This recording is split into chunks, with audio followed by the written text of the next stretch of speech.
Hello আমার বন্ধুরা, কেমন আছো সবাই? আশা করছি অনেক অনেক ভালো আছো, সুস্থ আছো। তো আমরাও কিন্তু খুব ভালো আছি। তো খারাপ হচ্ছে ঠান্ডা, তো এত ঠান্ডা পড়ছে আর যেহেতু রোদ্দুর নেই, তো ওই জন্য আরও খারাপ লাগছে। তো যাই হোক, এমনি মোটামুটি ঠিক আছে শারীরিক দিক থেকে, কিন্তু এই যে ওয়েদারটা বাজে তার জন্য একটু খারাপ লাগছে। তোমাদের কেমন লাগছে অবশ্যই জানিও, আর কোথায় কোথায় রোদ হচ্ছে না জানিও। তো আজকে হচ্ছে শনিবার, আর এখন বাজে সকাল 9:45 মতো হবে। তো আমি চলে আসলাম উপরে প্রতিদিনের মতো সবজি নিয়ে। তো দেখো আজকে যেহেতু নিরামিষ, তো ভাবছি ডাল সয়াবিন কিছুই করব না, যেহেতু সবজি এখন খুব সস্তা।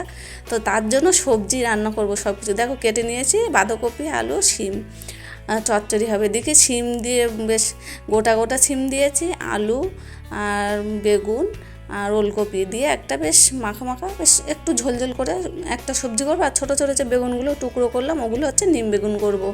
আর এদিকে দেখো টমেটোগুলো কেটে নেই, যেহেতু নিরামিষ হবে তো একটু বেশি করে টমেটো দিলে ভালো লাগবে খেতে। যাই হোক বন্ধুরা, রান্নাবান্না কমপ্লিট করলাম, আর রান্না করতে করতেই কিন্তু আমার ছিনান পূজা কমপ্লিট করেছি।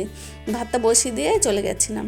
তো যাই হোক দেখো, এই যে পাঁচমিশালি সবজিটা আমি এই দেখো কষিয়ে জল দিয়ে দিলাম, একটু ঝোল ঝোল ঝোল ঝোল হবে। যাই হোক, আর ওয়েদারটা দেখো এত বাজে, আর ভালো লাগছে না। যাই হোক, রোদ্দুরও বেরিয়েছিল তখন 1:30 বাজে তখন। তো যাই হোক, ফাইনাল দেখে নাও আজকে কী কী রান্না করলাম। দেখো ভাত, এই যে আমার বাঁধাকপি চচ্চড়ি, এদিকে হয়েছে এই যে নিরামিষ তরকারিটা। আর খুব সুন্দর হয়েছিল খেতে আজকে নিরামিষ তরকারিটা, মানে এইভাবে তো খাওয়া হয় না, যার জন্য। এদিকে কড়াইতে আছে নিম বেগুন, আমি এখনও ঢালেনি। তো নিম বেগুন খেতে কে কে পছন্দ করো জানিও তো। তো আমাদের তো সবাই ভালোবাসে। যাই হোক দেখো বন্ধুরা, মানে রাস্তা দিয়ে যাচ্ছিল একটা কাকু, মানে উনি ভ্যানে করে জিনিসপত্র নিয়ে আসে। তো আজকে হঠাৎ আসলো অনেক দিন পরে। যাই হোক, একটা ছাঁকনি নিয়ে নিলাম, আর নিয়ে নিলাম টুল। তো ছাঁকনিটা নিলাম কেন দাঁড়াও দেখাচ্ছি। আর টুলটা দেখো ভেঙে গেছে আমার উপরে টুলটা। আর আমি না উঁচুতে বসে ছাড়া রান্না করতে পারি না, যেহেতু ভারী মানুষ, তো একটু অসুবিধা হয়ে যায় আর কি। তো যাই হোক বেঁকে বেঁকে যায়, তারপরে ভেঙে গেছে। আর দেখো এই যে ছাঁকনিটার অবস্থা এই, আমি না একদিন চা ঢালতে গেলে খুবই অসুবিধা হয়ে যাচ্ছে, যার জন্য একটা ছাঁকনি নিয়ে নিলাম। তো বন্ধুরা, আমার ভিডিওটা তোমাদের কেমন লাগছে অবশ্যই অবশ্যই কমেন্টে জানিও।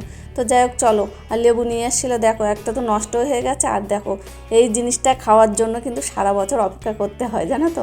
মানে অপেক্ষা আমি তো অন্তত করি। যাই হোক, সর্ষে ফুল তো একজনা দিয়ে গেল অনেকটাই তুলে, দেখো জমি থেকে। যাই হোক, আমার খুব ভালো লাগে খেতে, আর এইটার জন্য সারা বছর অপেক্ষা। যাই হোক ঢেলে দেখাই, দাঁড়াও কতটা দিয়ে গেছে, যেহেতু ক্যারি ব্যাগে বোঝা যাচ্ছিল না।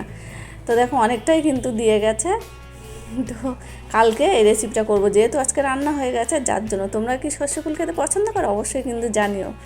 তো দেখো অনেকটাই দিয়ে গেছে, ভাবছি কাউকে দুটো দেবো আর আমি রান্না করবো, কারণ অতটা রান্না করবো না। তারপরে দেখো নিয়ে চলে আসলাম ভাত, আর ফুলগুলো ঢেলে রাখলাম। দেখো এই যে রোদ্দুরে ভাত নিয়ে বসে পড়েছে আমি একা।